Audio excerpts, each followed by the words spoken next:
আসসালামু আলাইকুম। ওয়ালাইকুম আসসালাম। কি অবস্থা? আপনি কোথায় থেকে এসে যে ক্লাস করেন?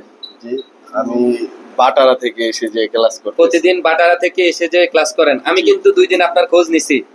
আপনি জি। উপস্থিত ছিলেন না। আমি 2 দিন ওনাদেরকে জিজ্ঞাসা করেন, আমি 2 দিনে আপনার খোঁজ নিছি। আপনি আসেন কিনা, ক্লাস করতেছেন কিনা খোঁজ নেওয়া হইছে। ইনশাআল্লাহ আপনাকে কলও দেওয়া হইছে। জি। হইছে না? জি। ক্লাসে উপস্থিত থাকতে হবে এবং ক্লাসের সকল কার্যক্রম সুন্দরভাবে সম্পন্ন করতে হবে। আজকে তো আইসি রিভিলিং ক্লাস। আপনাকে দেখাইছিল? জি, এই যে আইসা দেখাইছে, পরে এই যে এটা জি। করছি।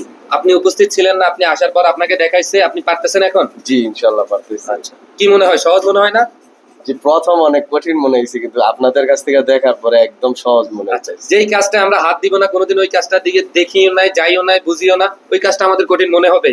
এখন সহজ মনে হচ্ছে না? জি, এখন সহজ মনে হচ্ছে। আমরা আস্তে আস্তে তো আইসি পর্যন্ত চলে আসছি। জি। সকল কিছু বুঝতেছেন? জি, জি, ইনশাআল্লাহ বুঝতেছি। কি মনে হয়, পারবেন? জি, ইনশাআল্লাহ আপনার কি ভবিষ্যতে দোকান দেওয়ার ইচ্ছা আছে নাকি? জি। আচ্ছা, দোয়া করি